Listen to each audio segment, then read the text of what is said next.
Well, hello everyone, and thanks so much for logging on to our virtual edition of a wonderful agriculture tradition in Alberta called Chops and Crops, a chance for representatives from 9 different commodity commissions to visit with policymakers, a tradition that's been going since 2012. My name is Diane Finstead, and I'm a Red Deer-based agriculture communicator, and it's an honor for me to be part of this program as your moderator. Now, a special part, of course, of the Chops and Crops tradition has always been the featured Alberta food and beverage products that have been a part of the evening. So hopefully you've got your own Alberta growing goodies nearby just to enhance the flavor of our evening.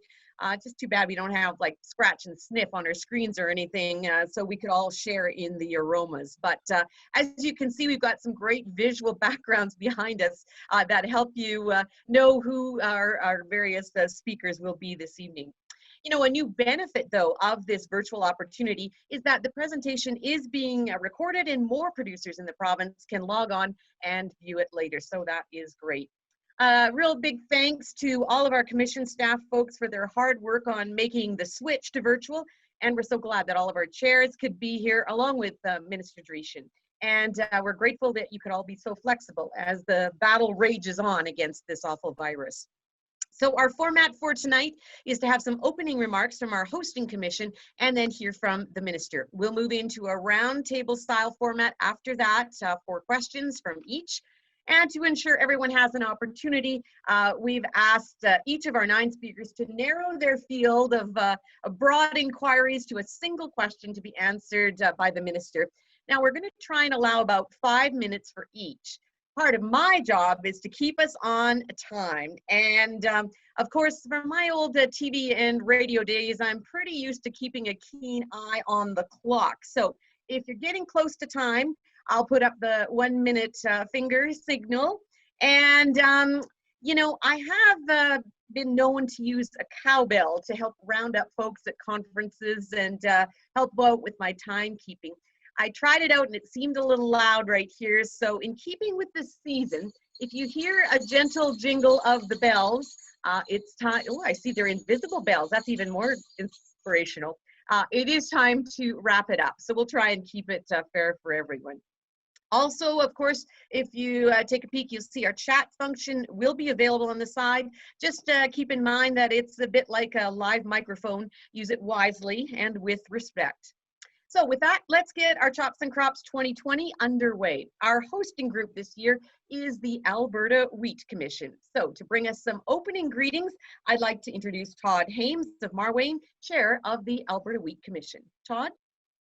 Thanks, Diane. Good evening, ladies and gentlemen. And on behalf of our agriculture partners, it's my pleasure to welcome the Minister of Agriculture and Forestry, Devin Dreeshen, along with my fellow farmers to the 9th annual Chops and Crops event. For those of you who don't know me, my name is Todd Hames. I'm a 4th generation farmer in Marwayne, as Diane said, and the current chair of the Alberta Wheat Commission. It all goes without saying that tonight's event looks a lot different than it has in previous years. Typically, we welcome a larger group of colleagues and government officials and industry stakeholders in an evening of celebration in which we showcase the finest foods and drinks produced right here in Alberta. But this year has taught us all the art of adapting, so here we are virtually. I'd also like to acknowledge everyone who has joined us online and thank you for joining in tonight. Hopefully you were able to grab that favorite drink and beverage from Alberta or snack to participate or enjoy while we participate with the minister.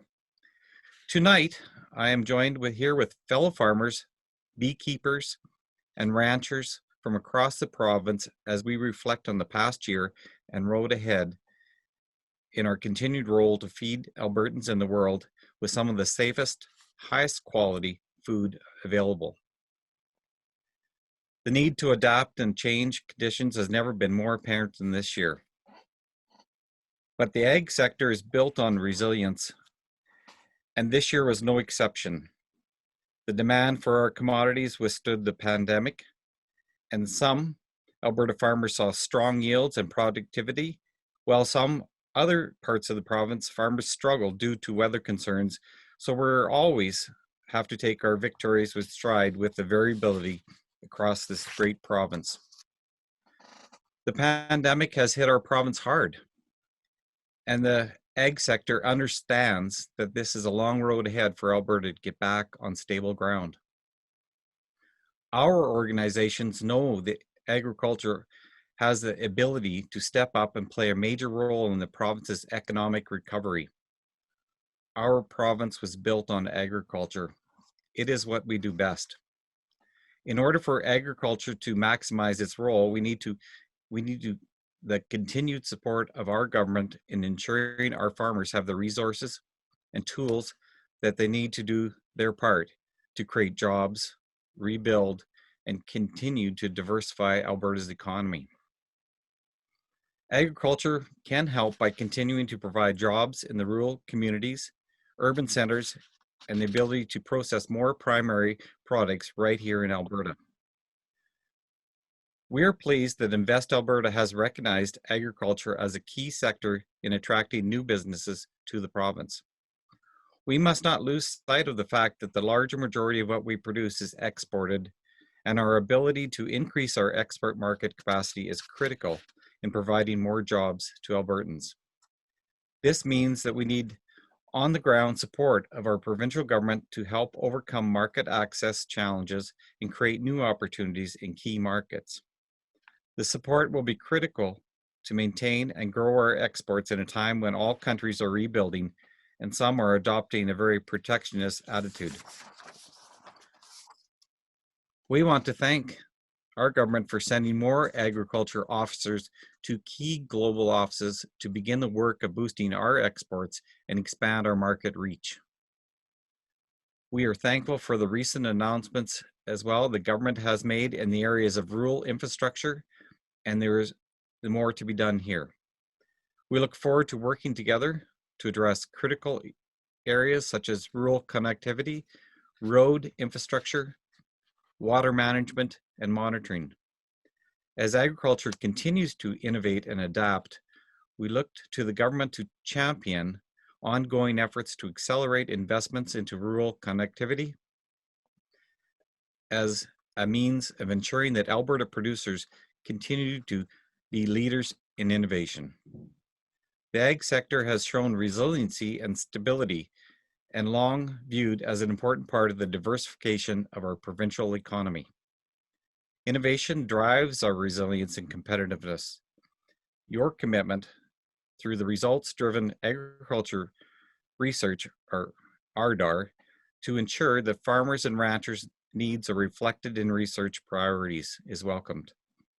Continuing to prioritize research will be pivotal in our sector realizing its full potential. So again, I want to thank both the Minister Dreeshen and my fellow colleagues for being here tonight. And we look forward to a productive conversation towards building a collaboration and addressing the needs of a competitive, financially stable agricultural sector as a means to contribute to Alberta's economy recovery plan and carry our farmers into the next generation. Thank you. Well, thanks a lot, Todd, for those comments. And as Todd mentioned, of course, our special guest here this evening is the Honourable Devin Dreeshen, the Minister of Agriculture and Forestry for Alberta. Now, Minister Dreeshen is a fifth generation of his family to farm in the Pine Lake region in central Alberta and a second generation public servant. Now, from a young age, he had a keen interest in policy and public speaking, as well as tractors and combines. He was first elected, of course, to the legislature in a by-election in the summer of 2018 for the Innisfail-Sylvan Lake constituency, and after being re-elected that spring, took on the role of the Ministry for Ag and Forestry. Of course, Minister Dreeshen gained a lot of valuable experience in his 8 years as policy advisor for Federal Agriculture Minister Jerry Ritz, where of course he helped to advocate for trade, improved rural infrastructure, the end of the wheat board monopoly, a few little issues like that. And now he is serving the industry as it tackles new challenges here in our province, as we'll soon hear. So Devin, thanks so much for taking the time to speak with us here today. And we look forward to hearing some comments from you. Devin? Well, thank you, Diane. Can you hear me? Yes. Perfect. Well, thanks, Diane, and thanks, Todd, for the introduction and hosting Chops and Crops this year. Obviously, in a very different format. One I think that none of us on here would prefer, but obviously with the health recommendations and everything that Dr. Dina Hinshaw has been advising the government, obviously the best way to reduce the spread of COVID-19 and ultimately the best way to make sure that everyone is safe and all across the province going forward. And it's obviously my pleasure to bring greetings on behalf of Premier Jason Kenney and my colleagues at the Alberta Legislature. We're sitting tonight. I don't want to say that you got me out of evening House duty tonight, but you may have. So again, thank you for that. We've been sitting in the legislature till about midnight or 2 a.m. last week and most likely this week. Again, discussing issues of great importance on the health files, but also as a government to try to do everything we can to advance what we got elected to do and what we think is the best way to help propel the province forward economically and ultimately try to deal with the greatest challenge of our time right now, which is COVID and the massive unemployment rate. But when you look at this year, agriculture has been an economic bright spot. It's something that with all the massive unemployment that we're seeing with a whole bunch of sectors, whether it was negative oil prices or so many people out of business or businesses having to shut down, agriculture and forestry have been a bright spot in the economy. And that's something that we as a province, although there have been areas, obviously, that have had very tough weather. I think it's about 650,000 acres that have went unseeded this year due to wet weather. It hasn't been a bumper crop across, for every county and every area. But overall, we've seen agriculture as a huge bright spot with extremely strong prices and with an above average crop yield. And once it's all tabulated, it could be a record for the province of Alberta. And with CP and CN doing their part to make sure that they can have record weekly shipments to ports, that's again something that farmers benefit at the bottom line. And it's obviously just important overall on the crop side. And just with the very strange year, obviously with COVID and with the shutdown of on the livestock side of two major beef slaughter plants with JBS and Cargill, there was a massive backlog that built up about 300,000 head of fed cattle, and something that we very proactively moved on, similar to during BSC, with a fed cattle set-aside program, something which has seen great success to try to help mitigate the issues of having that massive backlog and trying to chew our way through. Of the height of over 300,000, we're now down to about 77,000 head that have been backlogged, which is a great feat and something that government can actually try to intervene and help out the market. We also at that time, just viewing CFI federal inspectors having, contracting COVID or maybe plants having to shut down because they don't have inspector capacity, we actually trained provincial meat inspectors here in the province. We have over 60 that we would have in place so that they could actually go out and replace whenever they would need to federal CFI inspectors. So again, to have our big major plants of 5,000 head a day plants that would actually have inspector capacity so they wouldn't have to shut down due to those key people being, possibly being contracted with COVID. So with that, we actually introduced an agriculture training support program, something $2,000 for an employer to hire someone new during COVID. Again, it was something that we anticipated with temporary foreign workers being problematic, obviously with international travel. We wanted to make sure that we could give an incentive to employers, whether it be greenhouses or beekeepers, to be able to hire local Albertans, especially with our massive unemployment rate, hire local Albertans when they were obviously having trouble getting international temporary workers to Alberta, which we thought was prudent of actually just realizing the fact that we need to have agriculture workers, but also that we could help mitigate the massive unemployment that we were seeing within the province. And then, I mean, agriculture is so important to the economy. I think everybody that's tuned in obviously knows that. Over 77,000 people work in agriculture, about $11 billion in exports. We have a target as a government, something early on, of 1.4 billion in value added business investment attraction that we've been working on, something that we have an investment team within agriculture and forestry that are doing their best to work with processors, whether that's, you know, in potatoes or canola crush or a processing plant on the meat side. We're trying to attract investment here to the province to not just benefit our agriculture producers, but also Alberta's general economy. As agriculture is the largest natural resource economy that we have in the province, we want to make sure that we can have them attracted here and coming here. We also set a target of 7.5% increase in our exports, 8.5% increase in our value-added exports and value-added production here in the province. So we've been very leaning heavily, and something that Todd mentioned of Alberta's economic recovery being agriculture taking that lead. And it's something that just recent announcements this year of results-driven agriculture research, or RDAR, having $370 million of agriculture research publicly provided by the provincial government over the next 10 years, a long-term commitment so that research projects over the long term can have that sustainability, and also at a rate of $37 million a year, larger than all the other prairie provinces combined when it comes to agriculture research from a public side. We, again, just view the importance of research to the ag sector to make sure that it continues and can flourish as an industry.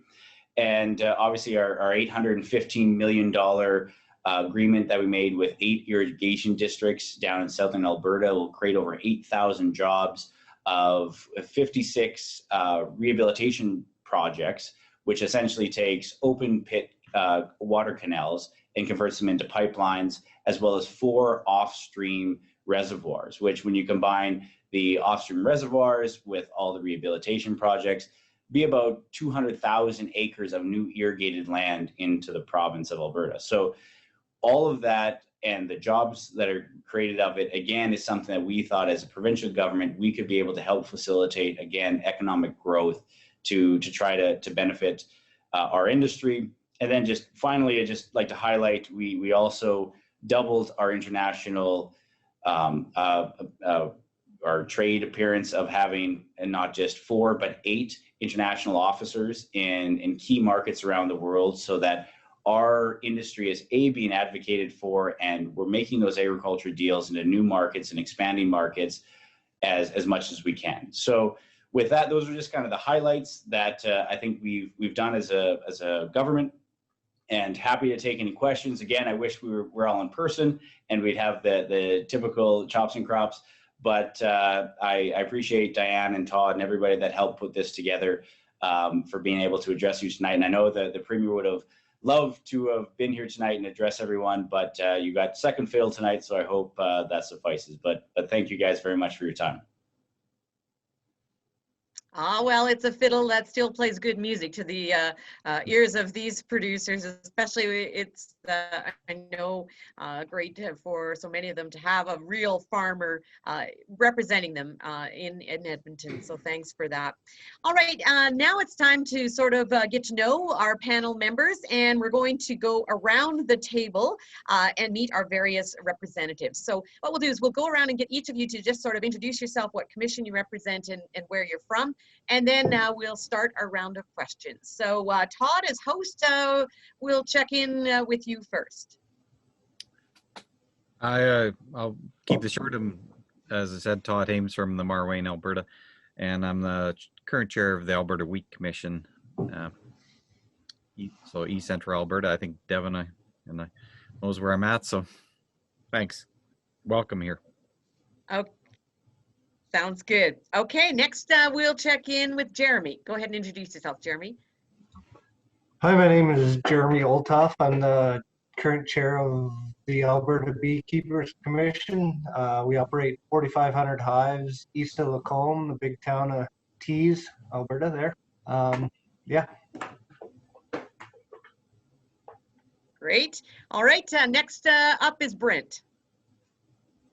Brent Moan, Chair of Alberta Pork, based out of Calgary. Thank you, Brent. And on to Brad. Good evening, Brad Betker, farm near Tofield, Alberta, and I'm the current chair of the Alberta Oat Growers Commission. Next to him, we have John. Go ahead, John. Good evening, Minister. John Gilly, Chair of Alberta Canola, I farm over in the Westlock area. You had us fooled. I wasn't sure that was canola, but it's in large enough size that we almost had it figured. Okay, next to that, or Gary, we'll check in with you next.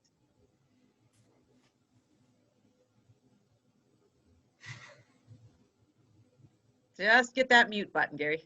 One more time. Computer. Gary Takariak, I'm president of the Alberta Sugar Beet Growers. I farm an irrigated farm just outside of Lethbridge, and I'm third generation, and my daughter will be the fourth generation coming up. Great. Okay, over to Dave. Yeah, good evening. I'm Dave Bishop. I'm chair of Alberta Barley, and we have an irrigation and dryland farm in the Barrens area just north of Lethbridge. Great, and we'll move into Don's territory. Don? Hi, Minister. Don Shepard. I'm chair of Alberta Pulse Growers. I'm in Northeast Alberta in the St. Paul area, and I'm right in a forest of faba beans right now. So thanks for taking the time to talk to us tonight. And Russ. Thanks. Yeah, as you may have guessed from my picture too, I'm Russ Van Boom here, from chair of the Potato Growers of Alberta, and I'm a seed potato farmer in the Fort Saskatchewan area. Good evening. Great. Okay, well, now we've had a chance to meet all of our panel members and hear from the minister. We'll move into our question and answer session. And so we'll kind of go in the same order that we introduced you in. That means then, Todd, that you're first up to ask your question and get the minister's response. Thank you, Diane. And as the minister, you're already brought up the fact that you increased the international representation in our offices to doubling, and that's very much appreciated. But Canada has negotiated away most tariffs barriers through free trade agreements, but the ag export continues to experience a lot of non-tariff and technical barriers to trade that disrupts access to our key markets. Despite CETA, and we still have the country of origin labeling issues with Italy with regards to durum wheat and pasta products. And there are other examples across all commodities. Early notice of potential non-tariff trade barriers is becoming a key factor to address these concerns. So going with your offices and your officers, what role do you see for your government and these new agricultural representatives abroad to play in identifying and addressing barriers to the Alberta agricultural exports? Thank you, Minister. No, well, thanks, Todd. I assume you can hear me. That's a very important question. Obviously, something that we, with over 80% of most of our agriculture commodities being exported, we have to make sure that we have open access to markets. That's something that when you look at other provinces and just as a country, we need to make sure that we have a presence in large markets. And it's something that whether it's Australia or other competing countries, they have that presence on the ground. And we have to make sure that we, as a province of Alberta, working with the federal government, have access, because the federal government obviously signs off on these free trade agreements. And we need to make sure that we have people on the ground that do two things. One, which is advance our advocacy group, try to sell Alberta companies, Alberta produce to direct buyers in other markets, because that ultimately increases the price that our farmers receive when they go and sell their products. So that advocacy group and opening up those economic channels is first and foremost that they work with. And then secondly, we want to make sure, working with the new Invest Alberta group that has just been announced with David Knightleg as the head, it's something that we want to make sure that we have investment opportunities with international investors into Alberta. So whether that is pick a different type of value-added group that you could possibly think of, or business, we want to have companies around the world wanting to invest in value-added production here in Alberta.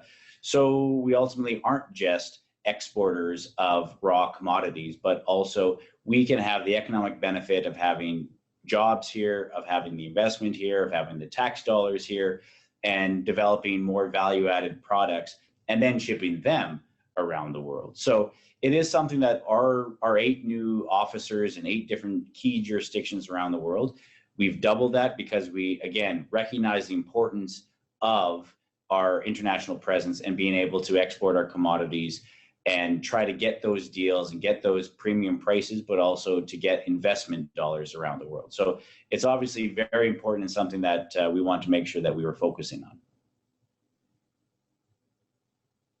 All right, thanks for your answer there, Devin. So that will move us into Jeremy now. Jeremy, your turn to throw the minister a tough question. Thanks, Tim. There have been significant changes to the province's research system. Some of these changes that were tied to your ministry's 2020 to 2023 business plan creates a lot of uncertainty if academic positions are only funded for the next 3 years.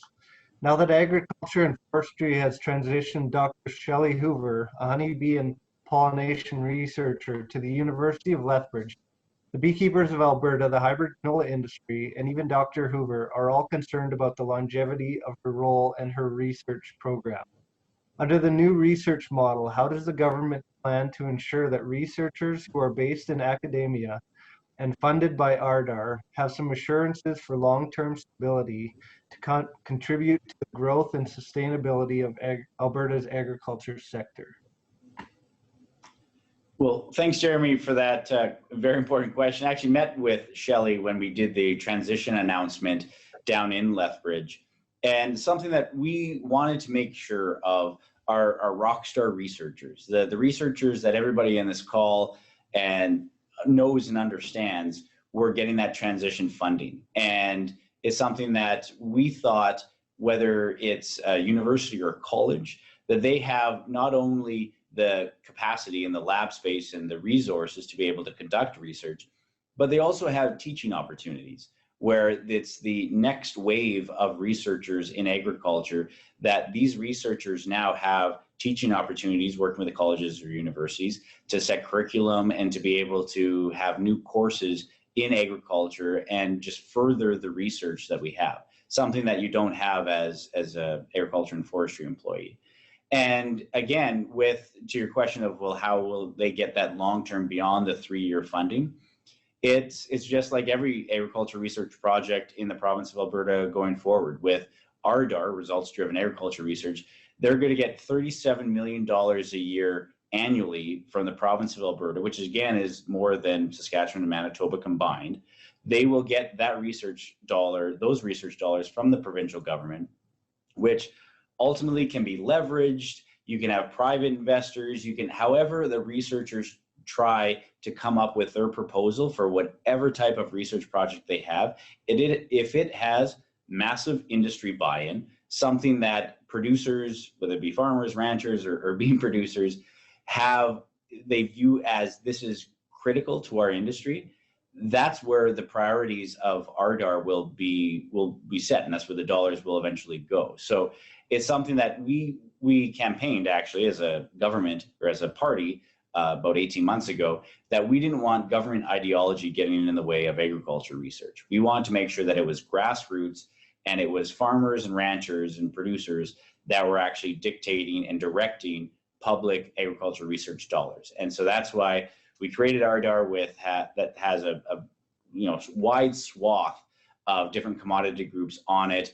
And I have full confidence in Dr. David Chalik, who's the head of ARDAR, to be able to find that sweet spot of whether it be livestock or crops or any other commodity group, to be able to get the research dollars that they need to ultimately just increase the value of agriculture research in Alberta.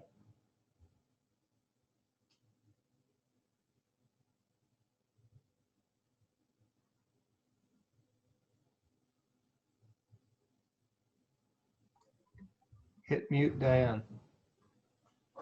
I hope that worked, Jeremy. There we go. I got caught. Yes, Sorry. thank you. Yes, next we're going to head over to Brent Moen from Alberta Pork for his question for the minister. Brent? Mr. Dreeshen, over the past year, the government of Alberta has significantly reduced department budgets and key staff members in several areas, including agriculture and forestry. However, our ability to mitigate both human, animal, and crop disease issues is predicated on strong disease surveillance and rapid response capacity, as COVID-19 and other disease issues have shown. To this point, will ongoing staffing and budget reductions impact the ability of the Office of the Chief Provincial Veterinarian and the Agriculture and Forestry Provincial Lab to help protect our province's multi-billion-dollar agricultural industry?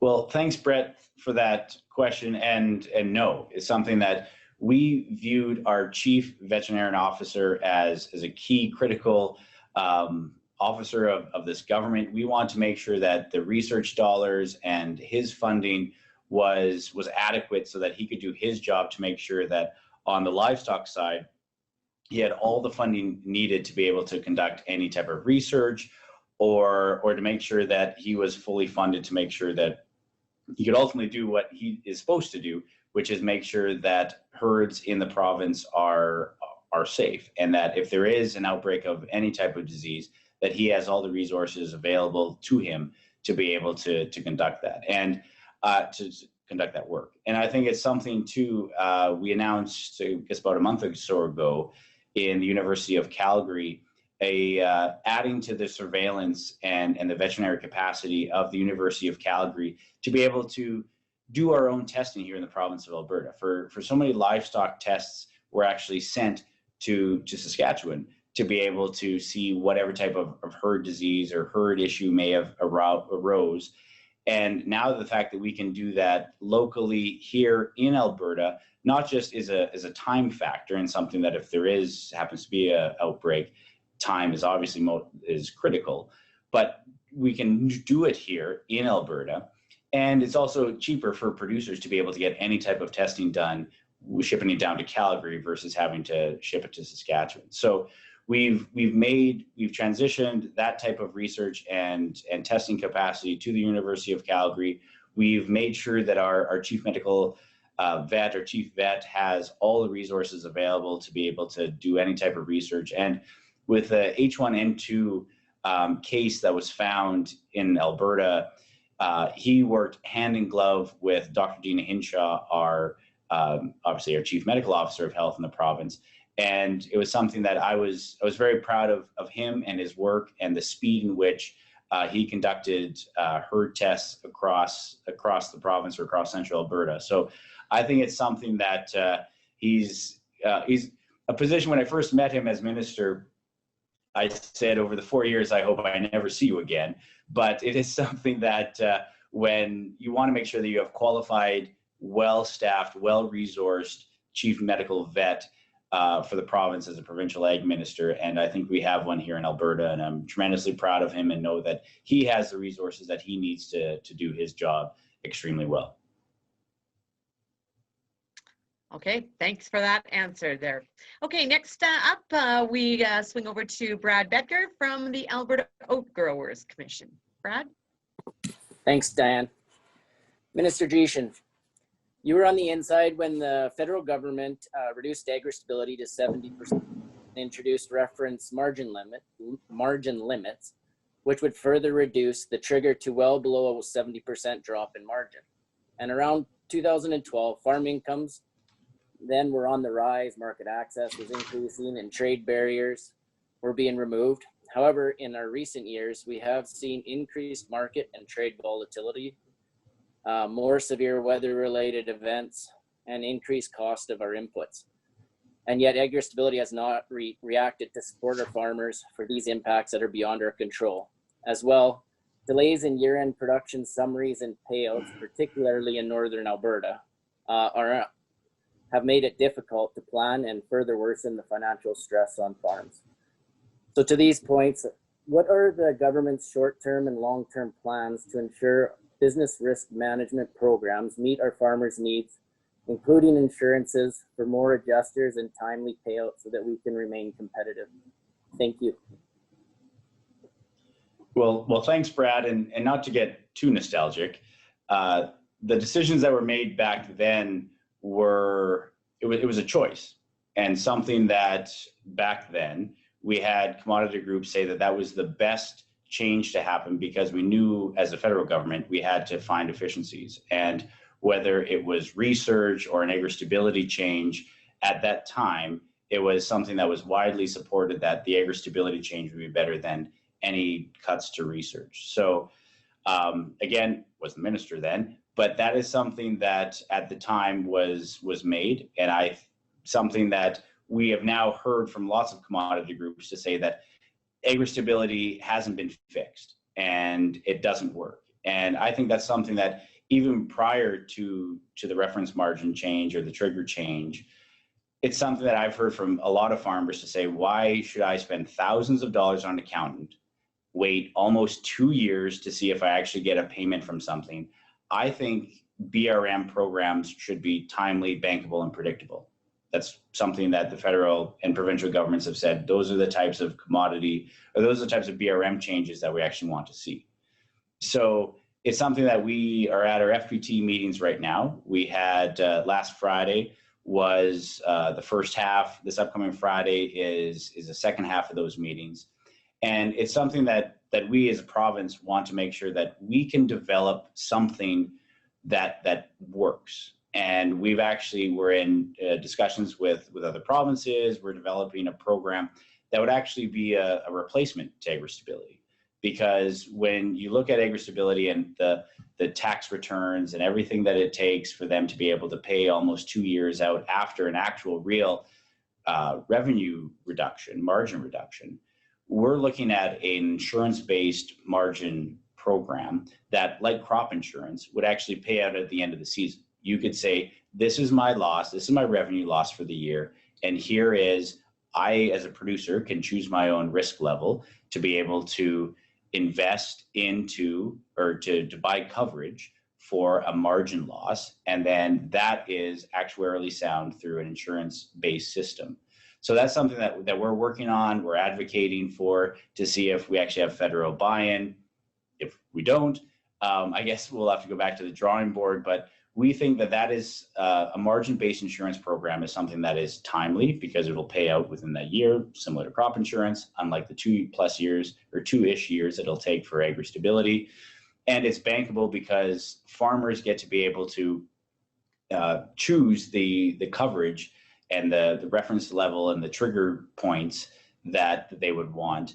And it's bankable because it's actuarially sound versus wide swings that not just affect farmers, but also governments as well when it comes to budgeting. So again, not to get too nostalgic, back then budgets were very tight, and there wasn't a lot of federal or provincial government dollars to go around.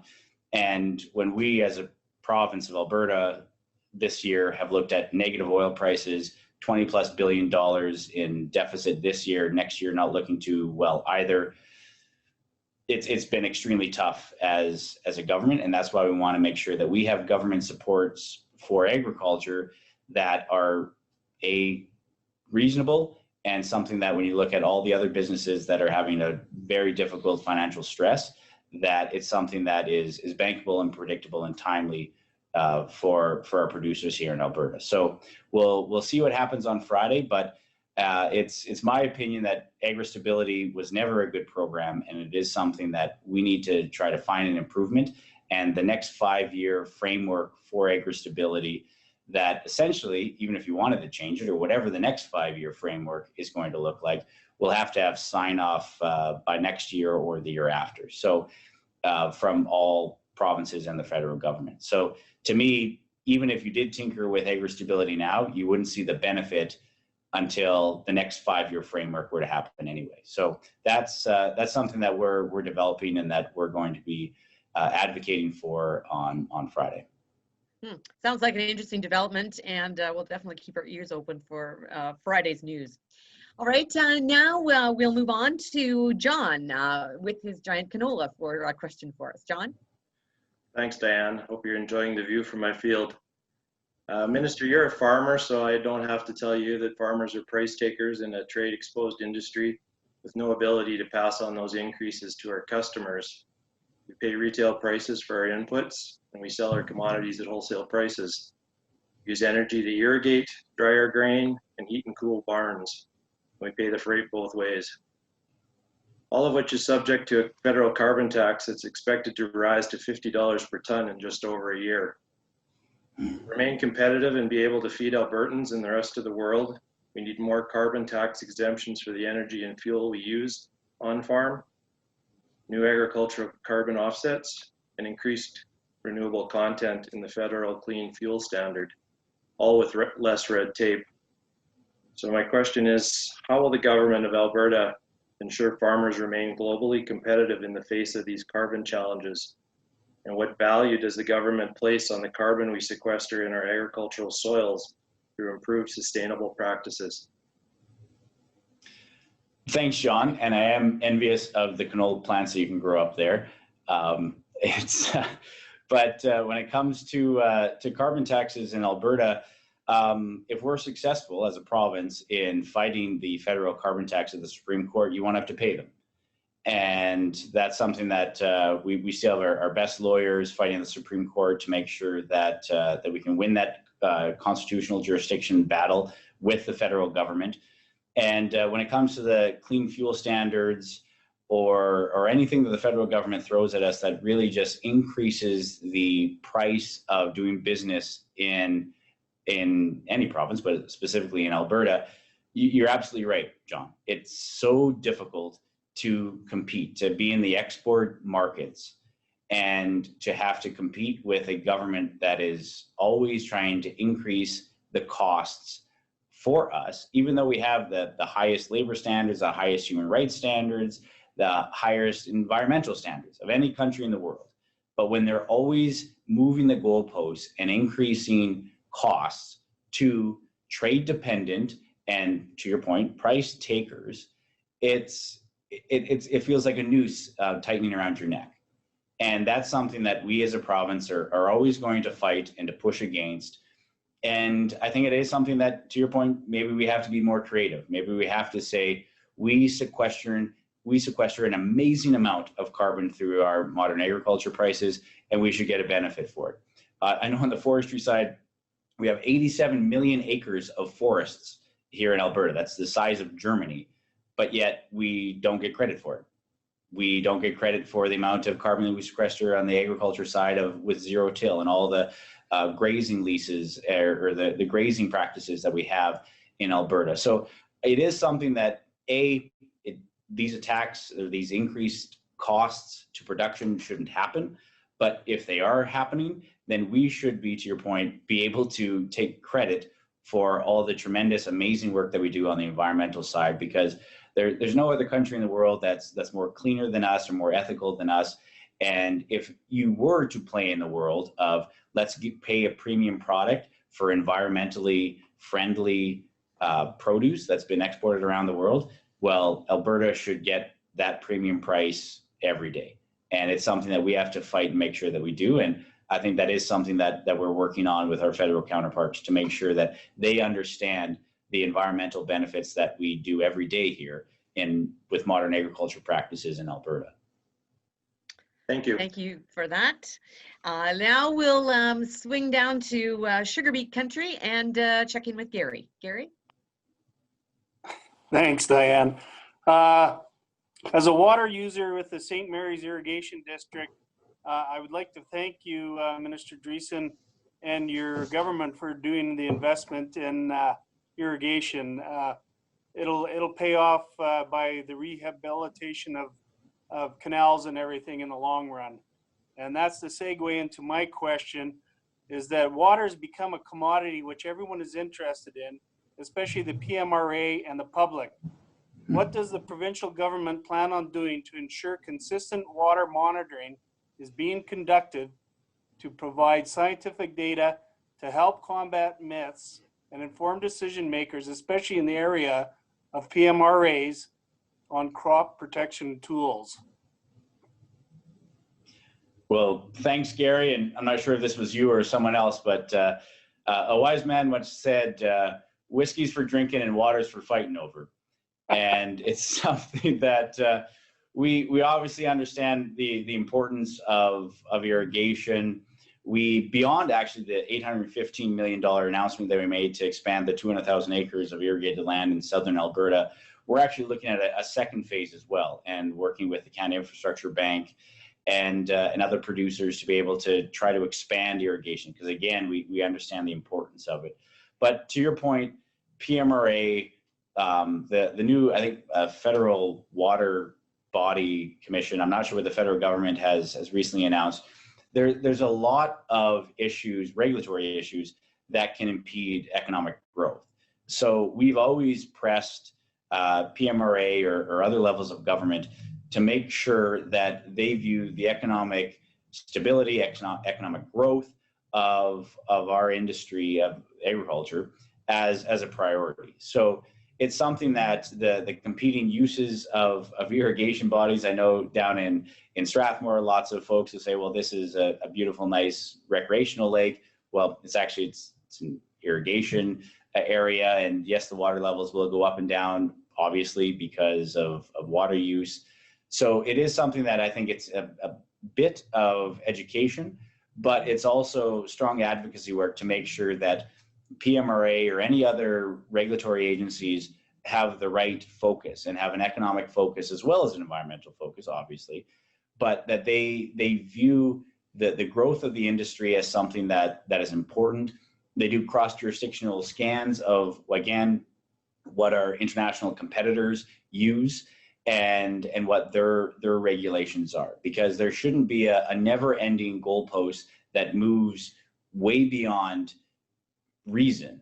And that is something that we have to make sure that we as a provincial government and producers can advocate and fight for, to make sure that we can remain competitive, that we can have a strong agriculture sector, because again, we're an amazing renewable resource sector here, and the sky's the limit, and it's something that we have to make sure, if we want to have those value-added processors attracted to this province, they look for stability, and especially through irrigation is one of those big major pillars that they're attracted to. So we have to make sure that we have that here, as well as the things we can control as a province, which is almost a near obsession with red tape reduction, to make sure it's easy to set up a business and to operate, as well as an extremely low competitive tax rate, so that they know that they can invest here, and it's something as a job creator they can flourish and do business, and again benefits the province of having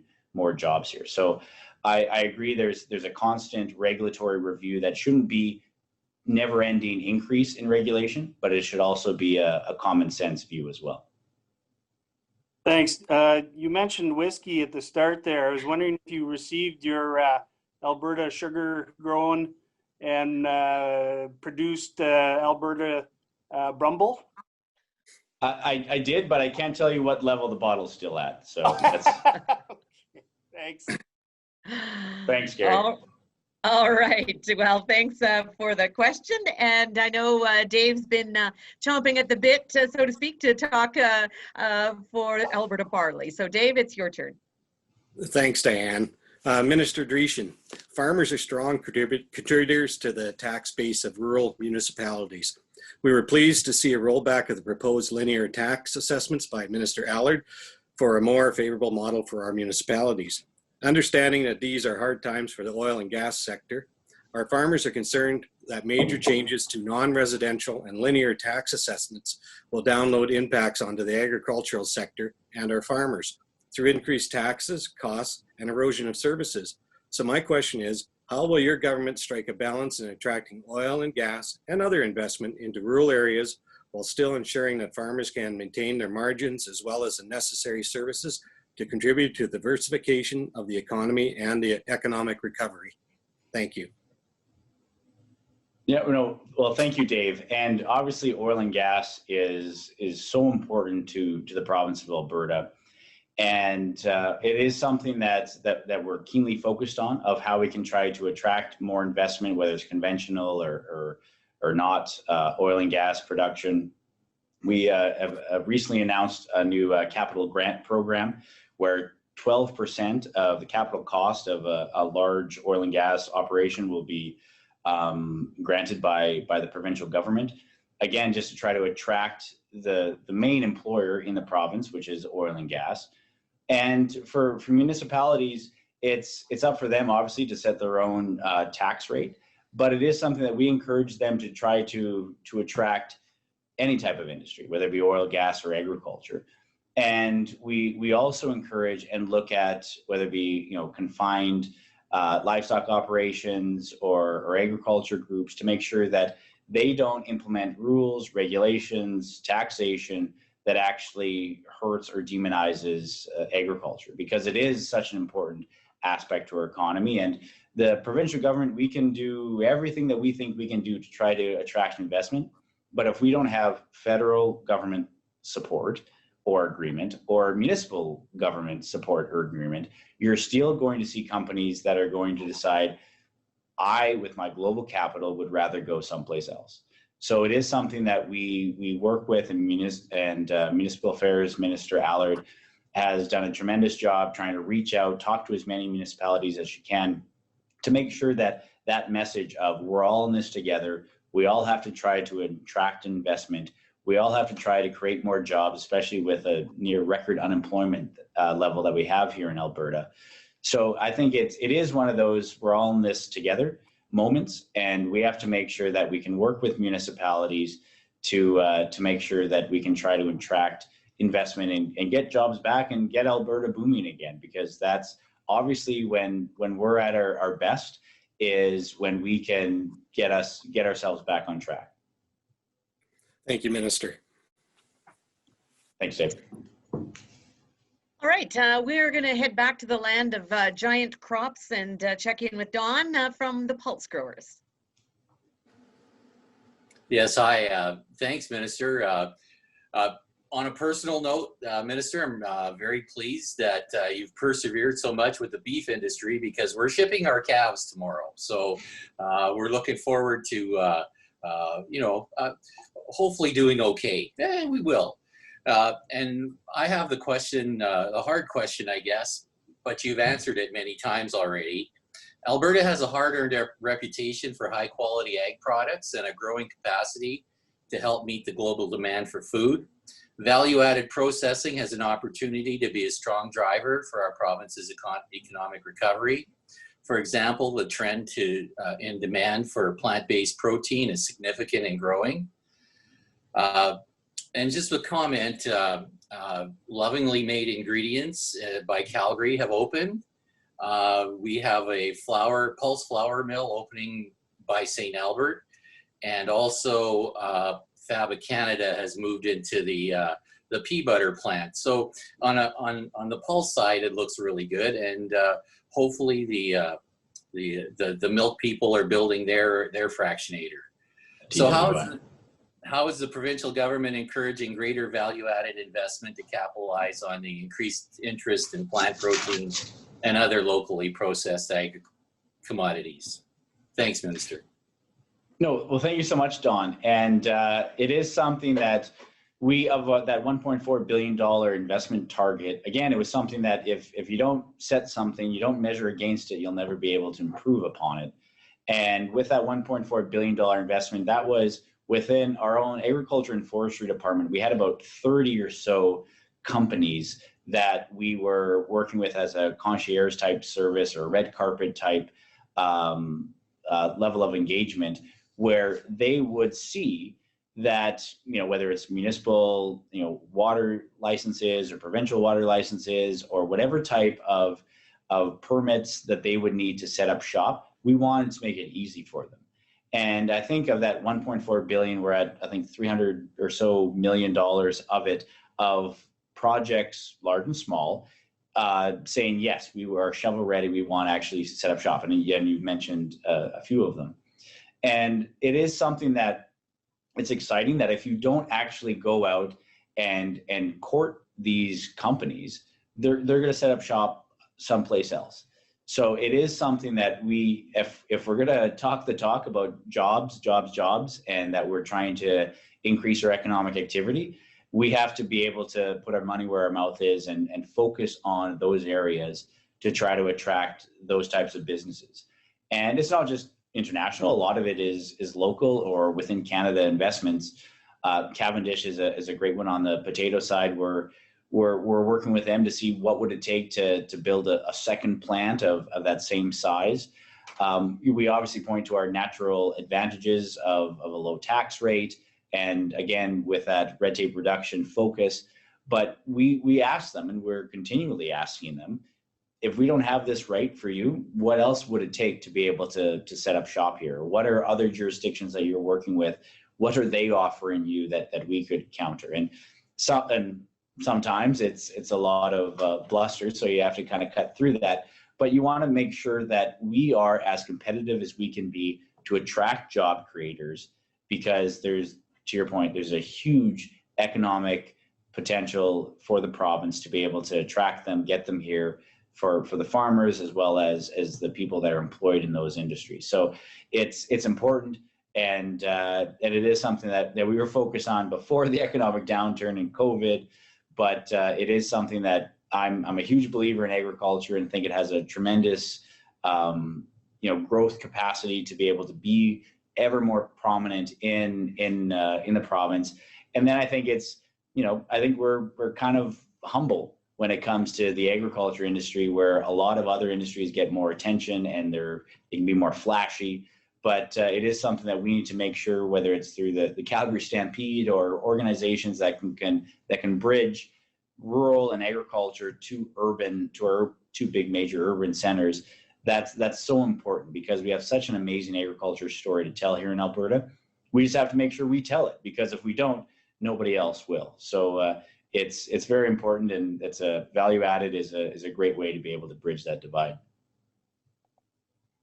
Or somebody else will tell it and not the right story, right? Okay, True. Thank you. We're just about around the table. Let's check in now with Russ from Potato Country. Russ? Okay, thanks, Diane. My question is on water security, and actually Gary gave a question about water quality. So yeah, you can see our questions might be in the same stream, if you will.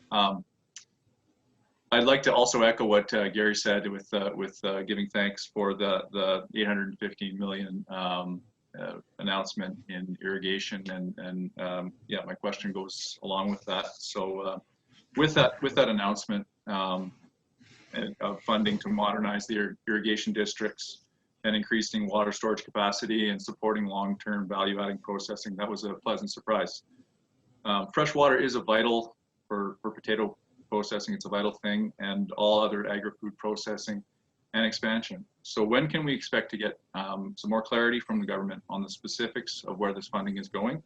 And perhaps more importantly, what is the government's plan to secure access to a continued supply of fresh water, specifically mountain runoff, which is critical for existing and potential value-added processing facilities in Alberta? Sorry, Russ, could you repeat that one more time? It cut out on my feed. Oh, sure. Just a question. I got sure. the beginning. Okay. So when can we expect to get some more clarity on from the government on the specifics of where this funding is going? And more importantly, what is the government's plan to secure access to a continued supply of fresh water, specifically mountain runoff, which is critical for existing and potential value-added processing facilities in Alberta? So the details of the 815 million for irrigation, I believe that's what you're referring to, Russ? Yes? Yes. Perfect. It is of the 56 projects, just on the rehabilitation side, that's something with the 8 irrigation districts they've identified as projects that they deem necessary. And so I think those are mostly public right now. And the 4 off-stream reservoirs that they're going to develop, it's a mixed bag. Some are widely known, some they've already got the land purchased, and others they're not that well advanced. So there's kind of a mixture. So when can we give clarity on that? The sooner the better. It's something that we want to be able to put this money out there. We want to be able to have these operational, because if this was a stimulus spending move, which it was, we want to be able to make sure that we have shovels in the ground, we have people employed, the 8,000+ people that are going to be employed by this funding. We want to make sure that that happens right away. So it's something that I'd love to be able to tell you exactly where everything is right now. But in due course, once everything has been finalized with landowners and the irrigation districts, it'll be revealed. But mountain runoff is so important, and I think this was the first tranche, the first wave. Other irrigation districts, or even the existing 8 irrigation districts, have come to us and said that they have other projects and other ideas that they'd like to see. And of the expediency or trying to get this out the door as soon as possible, this was the low-hanging fruit that we identified with these irrigation districts. So we wanted to make sure that we could hit this, fast and hard. Of the Canada Infrastructure Bank that had been around for years, this was actually the first project that ever got signed off with them. So we wanted to kind of strike while the iron's hot, get this done, but we're not done. When it comes to irrigation, we are looking at a second wave, whether it's within the existing irrigation districts or even outside of them, to be able to do more projects and to try to capture the water that we have. We have 50% access to our rivers that flow out of the province. And of all of them, we're not coming close to hitting that level. So water is so important. Catching mountain runoff, especially in the spring, is obviously so important, because ultimately everything's going to go out to Hudson's Bay if we can capture or utilize it. So why not use it in an environmentally sustainable way, as well as an economic beneficial way, and keep it here in the province of Alberta, because we have the mountains. As long as there's snow in the mountains, we'll be able to have wonderful flowing rivers, and let's get the economic benefit of it. And that's something that we're obviously focused on. Thank you. All right, thanks for that reply. Minister Dreeshen, I know we're just about out of time, but I'm just wondering, we did have one question on the chat that seems to have generated some interest. If you're open to taking one more? Sure, you bet, Dan. Okay, it says, does the Chief Plant Health Officer also have the same security in their role as the Chief Veterinarian that we discussed a little earlier? I would say yes. She's working with a Fusarium Action Committee. Christina is someone that I think has been doing a great job, great work. And whether it's our environmental sustainability that we have as producers, as farmers here in Alberta, we have to make sure that we have the people in place and can be able to tell that story, that we're doing this in an environment, we do modern agriculture in an environmentally sustainable way. So I think it's something that, as I said, we have tremendous confidence in her. Whether it's her or our chief vet, we need to have those validators at that kind of high academic level that is beyond just agriculture advisory groups that may be seen as biased. We need to be, no offense, we need to be able to have those types of validators that really do a tremendous job of promoting our industry. So again, it's something that it's very important. All right, well, thanks for taking that on as well. And I think that wraps up our question and answer format. We really hope that next year at this time we can get together again in person and truly enjoy the Alberta food products again. So thanks again for everyone for your flexibility. And with that, I'm going to turn it back over to Russ Van Boom for some closing comments. Russ? Thanks, Diane. Well, thank you, Diane. Well, thank you everyone for your participation in the conversation here. It is indeed unfortunate that we could not hold this event face-to-face in our traditional manner. But of course, given the circumstances, I am glad that everyone could join us this way. What would we do without the internet, right? So we have been fortunate to discuss a range of topics this evening that well encompass agriculture in Alberta. Looking through the producers' questions and hearing them discuss highlight some of the words and phrases that characterize progress and advancement. Words like stability, support, access, protection, competitiveness, barriers, investment, and planning have been commonly spoken tonight and represent key underpinnings to the agricultural economy. What a great opportunity we have all seized here to discuss these themes, and we eagerly anticipate how these will be addressed moving forward. I've had the privilege of attending Chops and Crops for a few years now, and I'm continually impressed with the unique aspects that this event holds. It really is a fantastic way for government and agricultural industry to exchange ideas and to build relationships. These two goals are incredibly important, and this underscores the merit of holding this event annually. It's been great to have had the chance to parlay our particular questions this evening. On behalf of the agricultural community represented here, I would like to offer sincere thanks to members of our government for attending and listening to your constituents. Ecclesiastes 5 verse 9 says, "But this is gain, for a land in every way, a king committed to cultivated fields." There is wisdom in this biblical principle of government investing and caring for their dominion. Among other efforts, your participation in this venue demonstrates your commitment to maintaining agriculture. I'd like to extend special thanks to the Honorable Devin Dreeshen, our Minister of Agriculture and Forestry, for being a central part of our meeting this evening and for the time given addressing our questions. It's no small task to manage the dynamic agricultural portfolio you have in this proud province, and you do this job well and with grace. Additionally, I'd like to thank the other members of Alberta's Legislative Assembly for the work they do in agriculture. By listening to their individual constituents or through the hard work of legislation, their function in agriculture is vital. Finally, I'd like to acknowledge the organizers of this event and our hosts for the evening, both Megan Evans and Diane Finstead. Wrangling farmers and technology is harder than wrangling livestock, for me at least. So thank you for giving our meeting order and keeping things running. It is much appreciated. While this year's edition of Chops and Crops has certainly taken a more formal approach, it is great to have had the time to connect nonetheless. I'm sure I'm not alone in saying that I look forward to resuming this event in person with a more typical setting. We've reached the close of our time together, so in memory of past year's events at home or in your office, feel free to warm up some appetizers and tackle a craft brewed beverage or two. After all, some traditions need to survive COVID. So with that, I'd like to say thanks for your time this evening, and please feel free to exit the call, and please accept my best regards. Have a good evening, everyone. Thank you, Russ.